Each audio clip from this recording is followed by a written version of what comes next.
हिंदू धर्म में सावन का महीना बहुत पवित्र माना जाता है। इसे धर्म कर्म का माह भी कहा जाता है। सावन महीने का धार्मिक महत्व काफ़ी ज़्यादा है। 12 महीनों में से सावन का महीना विशेष पहचान रखता है। इस दौरान व्रत, दान व पूजा पाठ करना अति उत्तम माना जाता है व इससे कई गुना फल भी प्राप्त होता है। इस बार का सावन अपने आप में अनूठा होगा। हमारे पुराणों और धर्म ग्रंथों को उठाकर देखें तो भोले बाबा की पूजा के लिए सावन के महीने की महिमा का अत्यधिक महत्व है। महीने में ही पार्वती ने शिव की घोर तपस्या की थी और शिव ने उन्हें दर्शन भी इसी माह में दिए थे। तब से भक्तों का विश्वास है कि इस महीने में शिव जी की तपस्या और पूजा पाठ से शिव जी जल्द प्रसन्न होते हैं और जीवन सफल बनाते हैं। महादेव को सावन मास का वर्ष सबसे प्रिय महीना लगता है, क्योंकि सावन मास में सबसे अधिक वर्षा होने के आसार होते हैं, जो शिव के गर्म शरीर को ठंडक प्रदान करता है। भगवान शंकर ने स्वयं सनत कुमारों को सावन महीने की महिमा बताई है कि मेरे तीनों नेत्रों में सूर्य दाहिने बाएं चंद्र और अग्नि मध्य नेत्र है। हिंदू कैलेंडर में महीनों के नाम नक्षत्रों के आधार पर रखे गए हैं। जैसे वर्ष का पहला नाम चैत्र होता है, जो चित्रा नक्षत्र के आधार पर पड़ा है, उसी प्रकार श्रावण महीना श्रावण नक्षत्र के आधार पर रखा गया है। श्रवण नक्षत्र का स्वामी चंद्र होता है। चंद्र भगवान भोलेनाथ के मस्तक पर विराजमान है। जब सूर्य कर्क राशि में प्रवेश करता है, तब सावन महीना प्रारंभ होता है।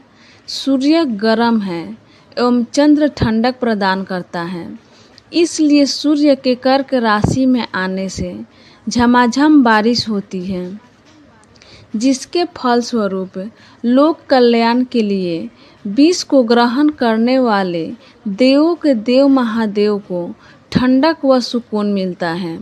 शायद यही कारण है कि शिव का सावन से इतना गहरा लगाव है।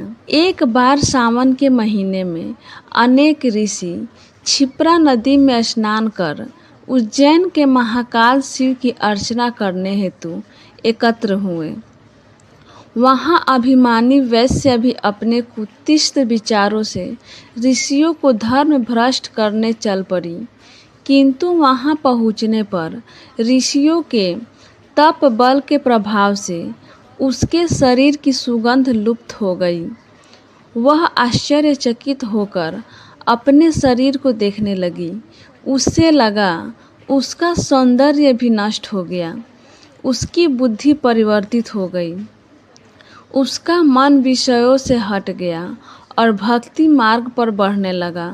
उसने अपने पापों के प्रायश्चित हेतु ऋषियों से उपाय पूछा। वे बोले, तुमने 16 श्रृंगार के बल पर अनेक लोगों का धर्म भ्रष्ट किया है। इस पाप से बचने के लिए तुम 16 सोमवार व्रत करो और काशी में निवास करके भगवान शिव का पूजन करो। वैश्य ने ऐसा ही किया और अपने पापों का प्रायश्चित कर शिव लोक पहुंची। ऐसा माना जाता है कि 16 सोमवार के व्रत से कन्याओं को सुंदर पति मिलते हैं तथा पुरुषों को सुंदर पत्नी की प्राप्ति होती है। 12 महीनों में विशेष है सावन मास। इसमें शिव की पूजा करने से प्रायः सभी देवताओं का भी पूजा का फल मिल जाता है। एक बार भोलेनाथ माता पार्वती के साथ धरती पर भ्रमण करने की इच्छा से आए और अति रमणीक नगरी के नदी में निवास करने लगे। एक समय माता पार्वती और भगवान भोलेनाथ एक खेल चौसर खेलने लगे। उसी मंदिर में एक पुजारी ब्राह्मण मंदिर में पूजा करने आया। माता पार्वती ने पुजारी से प्रश्न किया, पुजारी जी बताओ, इस बाजी में हम दोनों में से कौन जीतेगा? ब्राह्मण बिना विचारे जल्दी से बोल उठा कि महादेव की जीत होगी। थोड़ी देर में बाजी समाप्त हो गई और माता पार्वती जीत गई। माता पार्वती को बहुत गुस्सा आया और ब्राह्मण को झूठ बोलने के अपराध के कारण ब्राह्मण को कोढ़ी होने का श्राप दे दिया।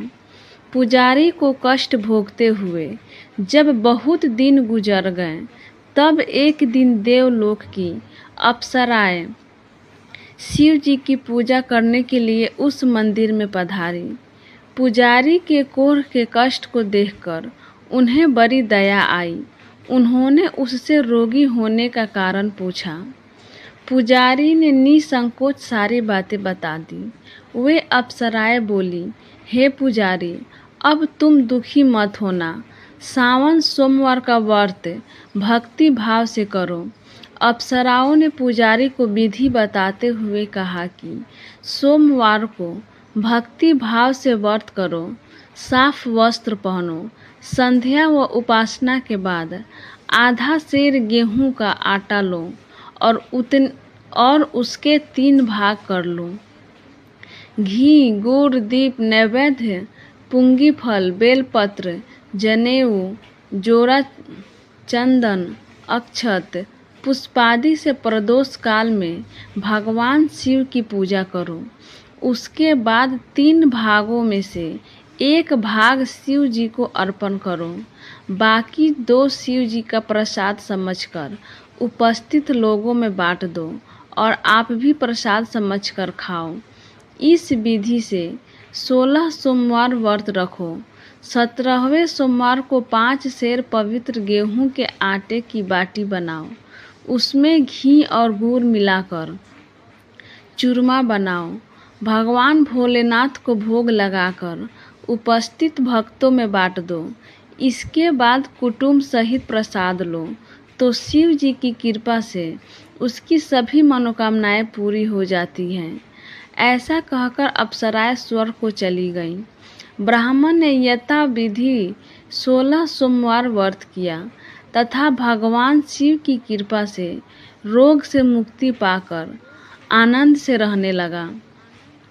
जब कुछ दिन बाद शिव जी और पार्वती जी उस मंदिर में पुनः पधारे, ब्राह्मण को निरोग देखकर पार्वती जी ने ब्राह्मण से रोग से मुक्त होने का उपाय पूछा। ब्राह्मण ने 16 सोमवार व्रत कथा सुनाई। पार्वती जी बहुत प्रसन्न हुई। ब्राह्मण ने व्रत विधि पूछकर स्वयं भी व्रत करने के लिए तैयार हो गई।